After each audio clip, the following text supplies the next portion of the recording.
Hello everybody and welcome back to my channel and another video here, another book related video, obviously. I want to go over today technically April and May's wrap up because I was in a slump in April. I didn't really read much. I read I think 2 books total. One of them was a thicker book, and then I wanted to go over this last month, which again, since we went on vacation and we were just kind of busy, I honestly didn't read as much either. I'm hoping to get back out of that slump, and I know for June coming up, it might be July because my husband is going to be gone on a whole month-long trip, but our anniversary is halfway through June, and we made a deal that since I was going to get him a new shift knob for his Focus ST, I was going to spend equally amount of money on books. So that might have to wait until July. I want to film a big book haul and also a bookstore vlog type thing, but it's not going to be like Barnes and Nobles. I'm going to try and hit a couple different places, maybe even thrift stores. So I'm hoping to get really into reading. In this video, I'm also going to include my TBR, but it's nothing crazy. So without further ado, let's go ahead and jump into the books.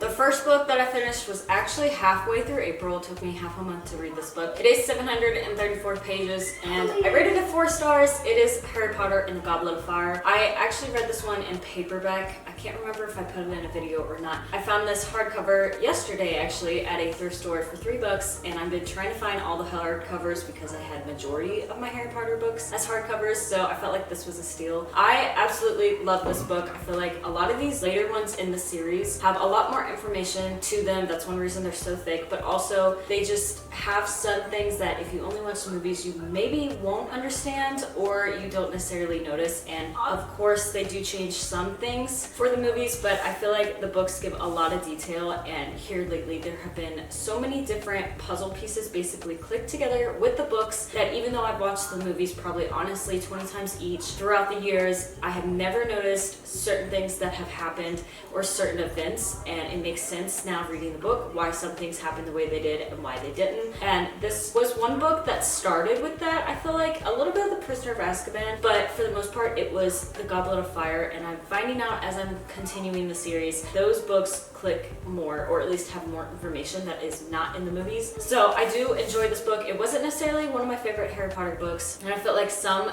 little bits of it just a few times I felt like this, and this might have been because I was getting into a slump, but it was mainly I felt like some information or some parts were dragging on just a little bit too much. Next we have a book that I feel like every single book YouTuber was rereading again this year just because we're getting into summer. At 358 pages, I do have Beach Read. I did read this one 4 stars. In all honesty, it was not one of my favorite books. I have not ever read any other Emily Henry book, so I can't give any preference on if this is my favorite book from her or if this is just one that since I was getting into a slump, I just didn't care about. I was kind of stuck into the Harry Potter world still when I started reading this, so it took me 20 to 100 pages to get into. I did like the ending. I did like everything about it for the most part. It wasn't what I feel like everybody else was raving about, where they reread it and they're like, this is my first 5-star read, and this was my first romance, and this was just such a great read and all that. I did not see that, and I don't know if it was because I was in a slump or just because I just did not feel that way with this book. But overall I did enjoy it. Like I said, I did rate it 4 stars. After those first 20 or 100 pages where I was just really not feeling the book, I really quickly got into it and I enjoyed it, and I did like the storyline. Didn't like each other, except for I figured from the start it was because of the female and she was just overthinking it. That's usually what happens, especially in these books. Apparently the females are just really dumb half the time and think too much into things, and they come up with stories in their minds. So since she didn't like him, you got to hear her point of view. Gus was definitely more of my favorite character than January, but overall the story definitely was not bad, and I can see where everybody loves to read this during the summertime or if they're going to the beach. I mean, obviously it's called Beach Read, and because we were starting into summer, I think it did help out a little bit. At 449 pages, we then have Cell by Stephen King, and this book took me by surprise, but I think it was like 8 pages in. It was already very gruesome, I guess you could say. If you haven't seen my reading vlog, you can go watch that. It's one of my last videos that I posted about reading. And basically in this, I said how literally 8 pages in, all of a sudden a guy rips a dog's ear off with his teeth. And that's how the whole story pretty much went for a good solid couple chapters, or at least a whole part or two. And it was basically about these cell phones back in like the early, I think it was 05 or 06. Back then, cell phones created this little bug basically, or this pulse that got sent out, and it infected certain people. Whoever had a cell phone, that they actually put it up to their ear. At the time, they became kind of like zombies in a way, and they also acted different. They only walk during the day, and they're not necessarily zombies. It's just the best reference I guess I can give. It's a pretty interesting book. I did rate this one 5 stars. The ending was a very big disappointment, and I understand why some people say that Stephen King does not know how to end a book. It makes sense with this book especially because I was kind of like, that's the end of the book.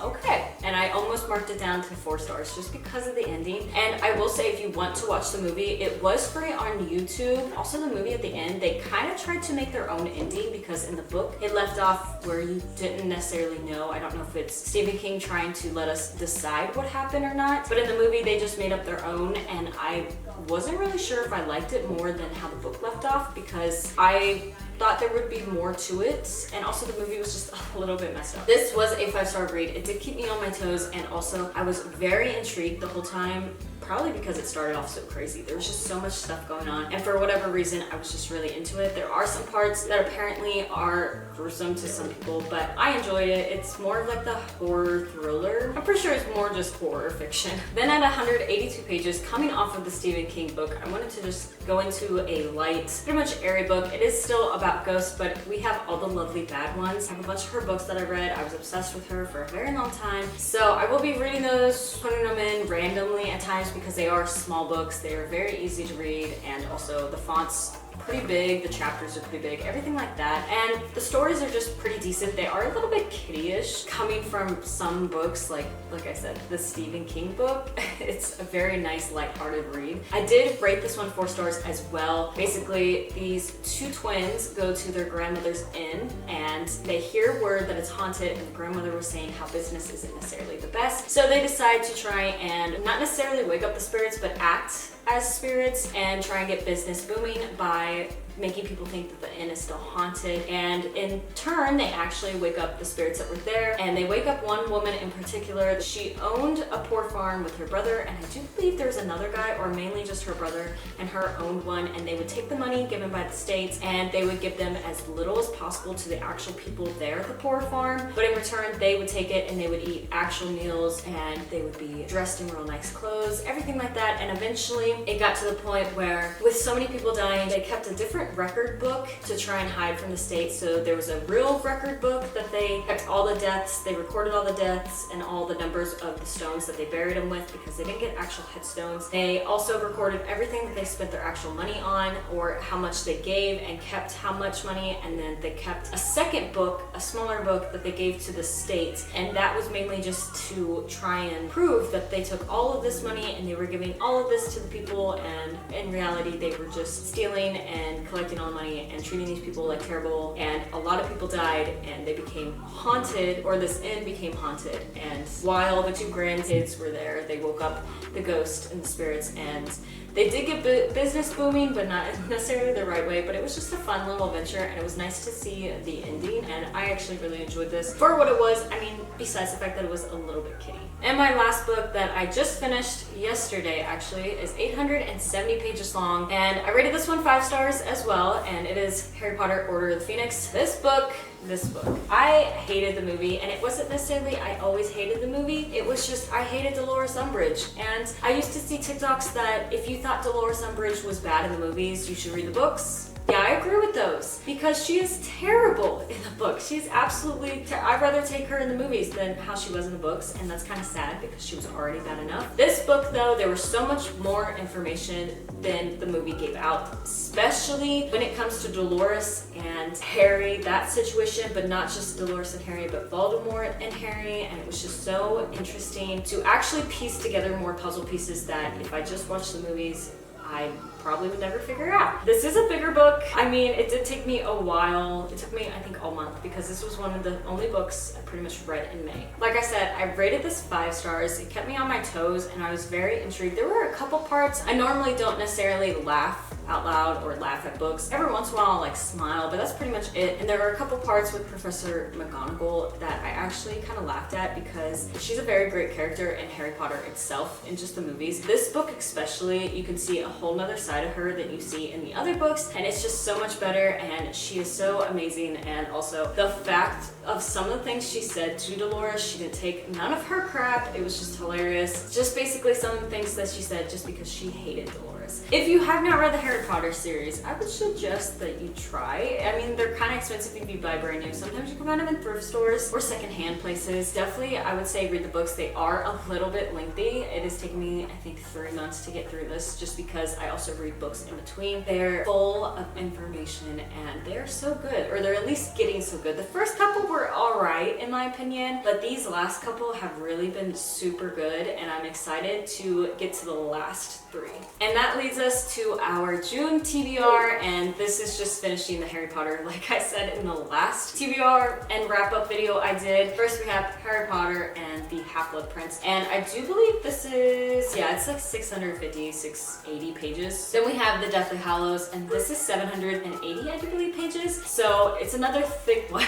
And then we have the Cursed Child, and this one only 300, maybe 270. It's got a lot of backstory or back section to it. This is the last one, and I hear a lot of people rate this one a lot lower than all of the other ones. I think on Goodreads it's got a 3 or 3.5. This is my TBR. This is the only ones that I actually want to try and tackle. I'm not gonna make any promises. Like I said, the wrap-ups might be every couple months. If I could at least get through one a month, I would be happy. Before we completely end this video, I wanted to do how I normally do, just a little statistics for the most part, because I forgot to do this until right now. I want to just add up all the page numbers between the 2 months for all 5 books that I read in 2 months. I read a total of 2,593 pages, and I have to say my 2 5-stars, Cell and Order of the Phoenix. I'm going to say that the Order of the Phoenix was my favorite read out of all of them, and my least favorite might have been All the Lovely Bad Ones, just because I read it before, so I already knew pretty much what was going to happen. It wasn't as exciting as Beach Read because I had never read that before, but it's not a bad book at all. That is my wrap up for the last 2 months and also my TBR for June. Hope you guys all enjoyed this video. Thank you all so much. Stay tuned for, honestly, might be July, so it might be a month from now. Stay tuned for my anniversary book buying video and also the massive book haul. I've been trying to collect a lot of books to make a book haul, and I'm already at 20 books, and that's before going and potentially spending $100 on books. So yeah, I might have 30 or so books to do a book haul. I'm really excited about that. But thank you so much for watching this video. I hope to see y'all next week, and God bless.